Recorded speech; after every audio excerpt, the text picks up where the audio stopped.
নমস্কাৰ এই মুহূৰ্তত আহি পৰিছে সন্ধিয়াৰ কেইবাটাও গুৰুত্বপূৰ্ণ খবৰ। আজি হৈছে 28 জুন। দেশৰ কোটি কোটি কৃষকৰ একাউণ্টত সোমাই গ'ল 2000 কোটি টকা। PM কিষাণৰ 20 নম্বৰ কিস্তিৰ ধনৰাশি এতিয়া চেক কৰক আপোনাৰ একাউণ্টত। যদি আপুনি টকা পোৱা নাই তেনে ক্ষেত্ৰত লগে দিব পাৰিব অভিযোগ।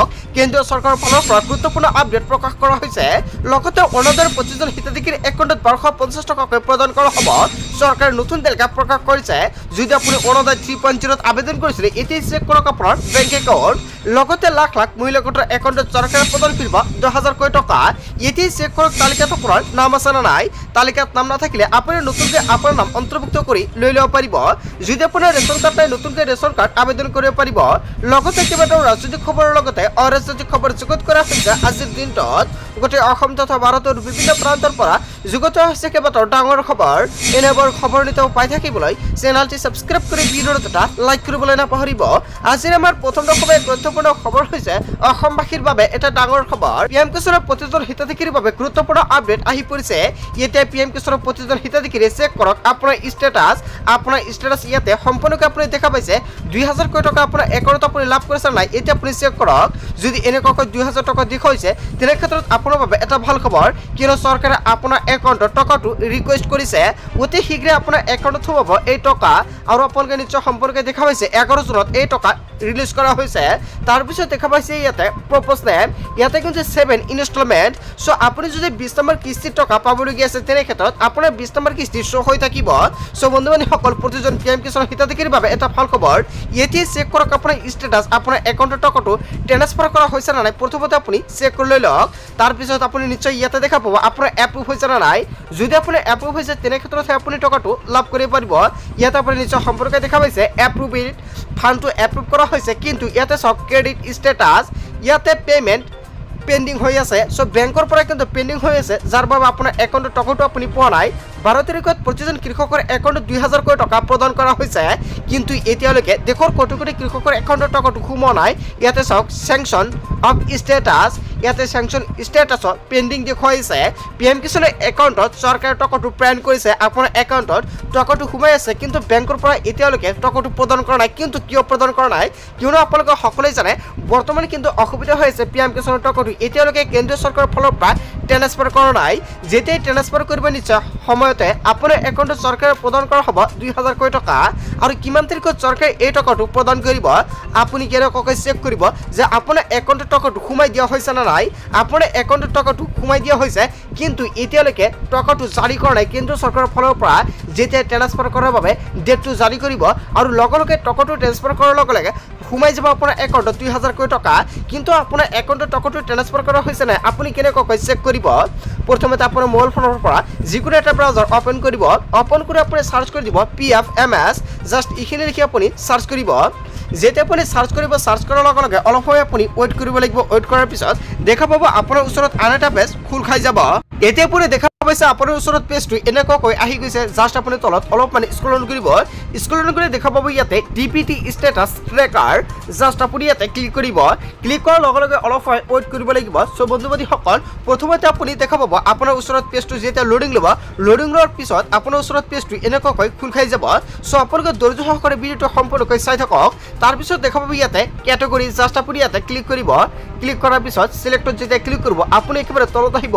তলত আহি যোৱাৰ পিছত দেখা পাব আপুনি ইয়াতে PM কিষাণ বুলি এটা অপশ্যন দেখা পাইছে। আপুনি জাষ্ট PM কিষাণত ক্লিক কৰিব। ক্লিক কৰাৰ লগে লগে অলপ সময় ইয়াতে আপোনাৰ প্ৰচেছিং ল'ব। প্ৰচেছিং লোৱাৰ পিছত দেখা পাব ইয়াতে ইণ্টাৰ এপ্লিকেশ্যন ID। চ' ইয়াতে আপোনাৰ যিখন PM কিষাণৰ ৰেজিষ্ট্ৰেশ্যন নম্বৰ সেইখন ৰেজিষ্ট্ৰেশ্যন নম্বৰটো আপুনি ইয়াতে বহাই দিব। বহাই দি দিয়াৰ পিছত দেখা পাব ইয়াতে কেপচা কোড। কেপচা কোডটো আপুনি ইয়াতে বহাই দিব। বহাই দি দিয়াৰ পিছত দেখা পাব ইয়াতে আপুনি চাৰ্চ বুলি এটা অপশ্যন, আপুনি চাৰ্চত ক্লিক কৰি দি দিব। চাৰ্চত ক্লিক কৰিব। ক্লিক কৰাৰ লগে লগে এনেকুৱাকৈ আপোনাৰ ডিটেইলছটো আহি যাব। তাৰপিছত অসমবাসী ৰাজত্ব লৈ আমাৰ পৰৱৰ্তী খুবেই গুৰুত্বপূৰ্ণ খবৰ, লগতে ডাঙৰ খবৰ। আপোনাৰ ৰেচন কাৰ্ড নাই নেকি? ৰেচন কাৰ্ড নথকা প্ৰতিজন ব্যক্তিৰ বাবে এটা ভাল খবৰ। এতিয়া আপুনি অনলাইন আৰু অফলাইন দুটা পদ্ধতিতে ৰেচন কাৰ্ডৰ বাবে কৰিব পাৰিব আবেদন। কিন্তু কেনেকৈ আপুনি আবেদন কৰিব? ৰেচন কাৰ্ড নথকা লাখ লাখ পৰিয়ালৰ বাবে আহি গৈছে ভাল খবৰ। পুনৰ লাখ লাখ লোকক দিয়া হ'ব ৰেচন কাৰ্ডৰ সুবিধা। আজিৰ পৰা ৰেচন কাৰ্ডৰ বাবে পুনৰ নতুনকৈ আবেদন কৰিব পাৰিব ৰাজ্যবাসীয়ে। ৰেচন কাৰ্ড নথকা পৰিয়ালসমূহে আজি কৰক আবেদন। 25 জুনৰ পৰা 14 জুলাই পৰ্যন্ত কৰিব পাৰিব আবেদন। অসম চৰকাৰৰ খাদ্য আৰু গ্ৰাহক পৰিক্ৰমা বিভাগে মুকলি কৰিলে প্ৰপত্ৰ।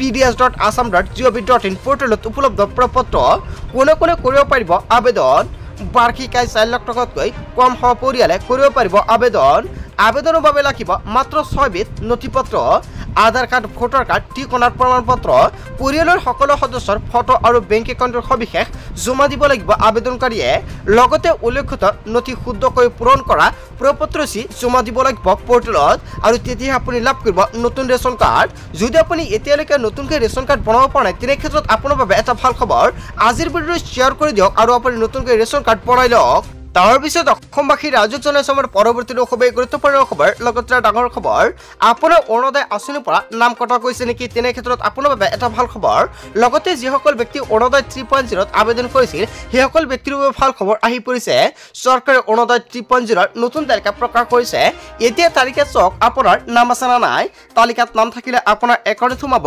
1250 টকাকৈ 10 জুলাইত দেশৰ কোটি কোটি মহিলাৰ একাউণ্টত চৰকাৰে 1250 টকাকৈ প্ৰদান কৰা হ'ব তাৰ আগতে আপুনি তালিকাত কেনেকৈ চেক কৰিব আপোনাৰ নাম আছে না নাই নিশ্চয় ভিডিঅ'টো শেষলৈকে চাই থাকক জনাই দিয়া হ'ব অৰুণোদয় আঁচনি পাবলৈ সাজু কৰক নতুনকৈ 5 বিধ নথিপত্ৰ আবেদন কৰিবলৈ পুনৰ লাভ কৰিব অৰুণোদয় আঁচনি যদি অৰুণোদয় আঁচনিৰ পৰা আপোনাৰ নামটো কৰ্তন কৰা হৈছে তেনে ক্ষেত্ৰত অৰুণোদয় 3.0 আপুনি নতুনকৈ নাম অন্তৰ্ভুক্ত কৰিব পাৰিব চৰকাৰে তাৰ বাবে অভিযান আৰম্ভ কৰিছে Aadhaar card PAN card ration card voter card আৰু ৰঙীন ফটো অৰুণোদয় নোপোৱাসকলে নতুনকৈ কৰিব লাগিব আবেদন গাঁওসভাত জমা দিব লাগিব নথিপত্ৰ যোগ্য প্ৰতিগৰাকী হিতাধিকাৰী লাভ কৰিব 1250 টকাকৈ 10 ছেপ্টেম্বৰৰ পৰা ৰাজ্যৰ 40 লাখ লোকে লাভ কৰিব অৰুণোদয় আঁচনি অৰুণোদয় আঁচনি লাভৰ বাবে অংশগ্ৰহণ কৰিব লাগিব গাঁওসভাত কেৱল ইয়াই নহয় যিসকলে অৰুণোদয় আঁচনি পাই আছে আৰু নতুনকৈ পাব সকলোৱে অংশগ্ৰহণ কৰিব লাগিব গাঁওসভাত অৰুণোদয় নোপোৱাসকলে গাঁওসভাত জমা দিব লাগিব প্ৰপত্ৰ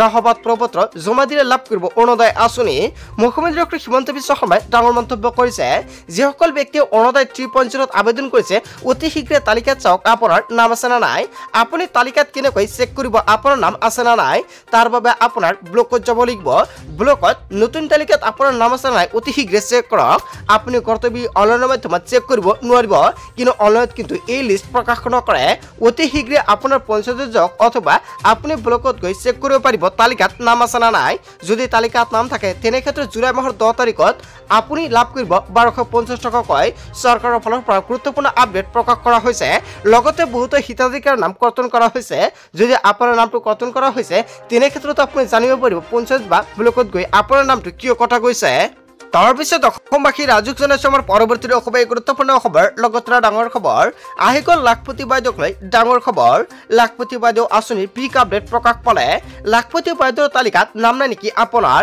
তেনে ক্ষেত্ৰত মাজত মাত্ৰ এটা দিন বাকী আছে অতি শীঘ্ৰে আপোনাৰ নামটো আপুনি অন্তৰ্ভুক্ত কৰি লৈ লওক 30 জুনৰ ভিতৰত অন্তৰ্ভুক্ত কৰক আপোনাৰ নাম তালিকাত নাম নাথাকিলে সকলোকে চৰকাৰে নতুনকৈ আবেদন কৰাৰ বাবে আহ্বান জনাইছে কিন্তু কেনেকৈ কৰিব আবেদন সেয়া কিন্তু সম্পূৰ্ণকৈ উল্লেখ কৰা হৈছে অনথা নাপাব আত্মগোটৰ 10,000 টকা মুখ্যমন্ত্ৰী ডক্টৰ হিমন্ত বিশ্ব শৰ্মাই গোটৰ মহিলালৈ দিলে ভাল খবৰ যোগ্য মহিলাৰ নাম বাদ পৰিছে নেকি আঁচনিৰ পৰা সমষ্টিৰ বিধায়কৰ জৰিয়তে প্ৰতিগৰাকী মহিলাৰ নাম অন্তৰ্ভুক্ত কৰা হ'ব এই তালিকাত আগষ্ট মাহৰ পৰা জানুৱাৰী মাহলৈকে সমষ্টিয়ে বিতৰণ কৰা হ'ব 10,000 টকা 30 জুনৰ ভিতৰতে তালিকাত আপোনাৰ নাম যদি উঠা নাই তেনে ক্ষেত্ৰত নতুনকৈ আপুনি অন্তৰ্ভুক্ত কৰি লৈ ল'ব পাৰিব মহিলা গোটৰ প্ৰতিজন হিতাধিকাৰীৰ বাবে এটা ভাল খবৰ আহি পৰিছে লগতে আজিৰ ভিডিঅ'টো সকলোৱে বেছিকৈ শ্বেয়াৰ কৰি দিয়ক বন্ধু বান্ধৱীসকল গোটেই অসম তথা ভাৰতৰ বিভিন্ন প্ৰান্তৰ পৰা যুগত হৈছে কেইবাটাও ডাঙৰ খবৰ এনেবোৰ খবৰ নিতেও পাই থাকিবলৈ চেনেলটি সাবস্ক্ৰাইব কৰি ভিডিঅ'টো এটা লাইক কৰিবলৈ নাপাহৰিব so thank you for watching full video'